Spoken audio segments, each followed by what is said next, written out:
आप पर ये इल्जाम है कि हाल ही में आपकी वजह से एक मरीज कोमा में चला गया। वो पूरी रात बगैर दवाई के सोया रहा और ये मोहतरमा उनके पास नहीं गई। ये इनकी नाअहली है। वकील साहब, वो अपनी गलती की वजह से कोमा में गया था। मैंने 2 दिन उसका बहुत अच्छे से ख्याल रखा, खाने पीने का, इंजेक्शंस का, दवाइयों का सब ख्याल रखा मैंने। अच्छा। तीसरे दिन मैं गई दवाई देने जी, उन्होंने मेरा हाथ पकड़ लिया। अच्छा। कहते हैं मेरे नाल ब्याह कर सो। वाह मुसलमानों वाह, जान चली जाए पर मौका ना जाए हैं? वैसे मोहतरमा, उन्होंने कोई आपसे गैर शरई तकाजा तो नहीं किया था? अब शरीयत के ऐन मुताबिक पूछा उन्होंने आपसे? हाय हाय वकील साहब, कैसी बातें कर रही हैं? आपको पता उनकी उम्र क्या थी? क्या थी? 60 साल से भी ज्यादा के थे वो। 60 साल से भी ज्यादा? जय साहब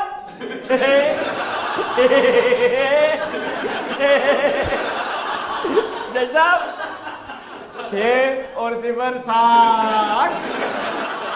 वैसे आपने गलती की। देखिए, बूढ़ी उम्र का आशिक ऐसा होता है जैसा कोई नहीं होता। यूसुफी साहब फरमाते हैं कि बूढ़ी उम्र के महबूब में 2 ऐसी खसूसियात होती हैं जो जवान में हो ही नहीं सकती। पूछे कौन सी? वो कौन सी? बूढ़ा महबूब बेज़रर और बेतलब होता है और दूसरी बात ये कि वो बावफा होता है। एक तीसरा भी गाता है इस पे। तीसरा क्या होता है जी? मारवी छेती जाने। मुझे लग रहा है कि ये जल्द होने वाला है।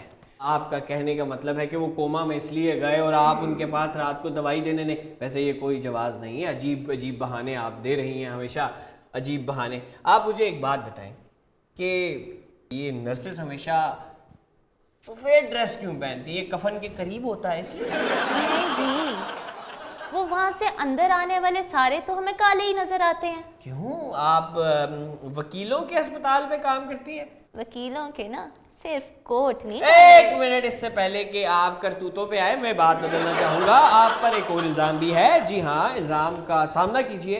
आप मुझे ये बताइए कि अभी हाल ही में आपकी एक और ख़बर बड़ी मशहूर हुई। आप अपने अस्पताल में एक औरत के साथ गुत्थम गुत्था हो गई थी। वकील साहब, वो औरत पागल थी। 2 हफ्ते मैंने उसके खावन की देखभाल की और 2 हफ्ते बाद मुझे आके कहती है कि मेरे खावन से दूर रहना, उससे इतना जुड़ जुड़ के ख्याल ना रखा करो। माजरत चाहता हूँ जी मैं इस वाकये पे। वो मेरी बेगम जो है शक करती है ना मुझ पे। अच्छा, आप थे? बिल्कुल ठीक करती हैं। Very nice. अब मैं इनकी इस बात को मान लेता हूँ कि शायद ये वाकया वाकई हुआ हो। खैर, अब ये बताएं कि अगर आप बुरी नहीं हैं, आप फ़राइज़ को अंजाम देती हैं, तो ये अस्पताल में आपकी शिकायत है कि पूरी पूरी रात आप फ़ोन पे अपने शोना से शोना मोना करती रहती हैं। आई एम सॉरी, यहाँ मेरी गलती है। कैसे? वो ना, मेरी ना अगले महीने शादी है, तो वो ना बड़ी तैयार कर रहे हैं मेरे लिए। डिस्कशन करनी होती है ना। बहुत अच्छे, बहुत अच्छे। आपको मालूम है कि आपकी शादी के चक्कर में कितने लोगों का जनाजा निकल सकता है? वकील साहब, हर वक्त नेगेटिव बात मत किया करें, पॉजिटिव भी बात करें। जिंदगी और मौत तो अल्लाह के हाथ में है। वेरी नाइस डीडू कासिम अली शाह साहब, पॉजिटिविटी। आप हरकतें करें सारी नेगेटिव, तो हमारी बारी है हम बोले पॉजिटिव। फिर बात आए तो बोले वकीलों अपने कोर्ट जैसे होते हैं। देखिए, आप लोगों में भी अपनी गलतियां होती हैं। अब आप मुझे बताएं, आधी रात को मोहतरमा की वीडियो आती है अस्पताल से। मतलब अस्पताल में टिकटॉक बनाने की क्या जरूरत है यार? वकील साहब, वो मरीज बोर हो रहे थे तो मैंने कहा टिकटॉक ही बना लेती हूँ, दिल लगा रहेगा और मेरा टाइम गुजर जाएगा। बहुत अच्छे, बहुत।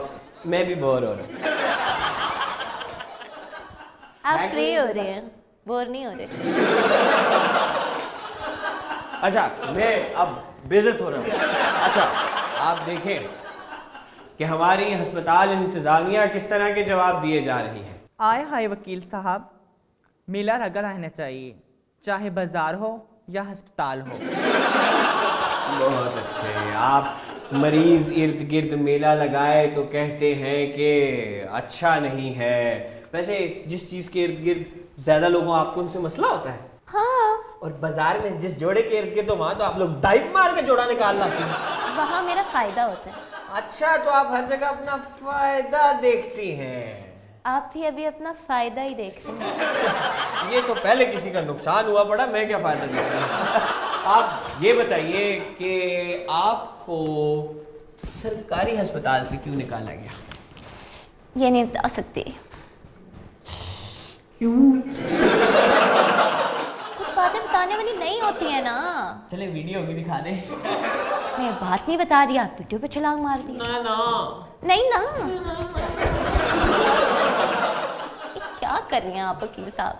अच्छा, तो मैं ना वहाँ पे काम करती थी, ठीक है जी। अब आते जाते ना, ओहो मैं वो तो भूल ही की बताना कि मैं कितनी प्यारी हूँ। मतलब देखने वालों की आंखें रुक जाती है ना मेरे पे। ये आपको मोतिये की शिकायत पहले से है या बाद में हुई है? देखें, अगर ऐसी बात ना होती तो आप इतना करीब क्यों खड़े होते? आप मेरे साथ पर्सनल ना हो, आप अपने इल्जाम का जवाब दें। अच्छा, तो क्योंकि मैं इतनी प्यारी हूँ तो वहाँ पे एक प्रोफेसर साहब थे। जी अच्छा। आते जाते अपनी पंटो जैसी आंखों से ना मुझे घूरते रहते थे। सारे बंदा आंखों से घूरता ना, कंधों से तो नहीं घूरता। तो फिर ना वो घूरते रहते थे। फिर एक दिन उन्होंने हद पार कर दी। अच्छा, तो फिर आपने क्या किया? मैं ऊपर वालों के पास गई, हेड ऑफिस में। अच्छा। हेड ऑफिस वालों को मैंने जाके कहा कि ये है, तो उन्होंने देखना था अस्पताल का फायदा। अब वो ठहरे प्रोफेसर, डॉक्टर साहब, जी। मैं ये छोटी मोटी नर्स। हमारी कोई इज्जत तो होती नहीं है। नहीं, देखें, आप बहुत संगीन इल्ज़ाम लगा रही हैं। मुझे मालूम है कि आपके पास सही जवाब नहीं मौजूद। जब मेरी बातें नहीं माननी होती तो पूछते क्यों है? देखें, ये डायलॉग मार के मायरा खान ना बने। वो अच्छी भली फिल्म थी, ये एक अदालत है। मैं उससे भी प्यारी हूँ, ऐसा मेरे अब्बू कहते हैं। लिखा है ये आंखों का अस्पताल है, बाप बेटी दोनों जाइए। ठीक है, पैसे आप देंगे? नहीं, आप जाएंगी तो कौन पैसे मांगेगा मोहतरमा। देखे मान गए आप, मैं प्यारी हूँ। नाज़रीन, आपने सुना कि किसी इल्जाम का इनके पास बाकायदा कोई जवाब मौजूद नहीं था। हमने इन पे मुख्तलिफ इल्जामात लगाए, लेकिन ये बातें घुमाती रही और कहानियां सुनाती रही हमें। आपने देखा कि ये औरत अपनी मुस्कुराहट भरे चेहरे से बस कहानी सुनाती है और लोग उसमें गुम जाते हैं। आपने देखा इनके पास कोई जवाब नहीं था ज्यूरी, और इन जैसे अमले की वजह से हमारी कौम की नौजवान नस्ल मिट्टी हो सकती है। हमारी कौम में आने वाले Bill Gate, Elon Musk, Nelson Mandela और उमर बिन फारूक जैसे मैथमेटिशियन मिट्टी हो सकते हैं। हमारी कौम ठीक हाथों में नहीं। हाँ, हम मानते हैं कि हमारी कौम की भी गलती है, लेकिन ये अमला उस सब का जिम्मेदार है। अब फैसला जो आप सुनाएं। तमाम इल्ज़ामात को सामने रखते हुए ये अदालत सबसे पहले आवाम से अपील करती है कि अस्पतालों के अमले के लिए आसानियां पैदा करें, जिससे आपके मरीज़ों की देखभाल अच्छे से हो सके। और ये अदालत मुल्ज़िम रोज़ी को नर्सिंग के शोबे से मुअत्तल करती है। अब ये अदालत बर्खास्त की जाती है।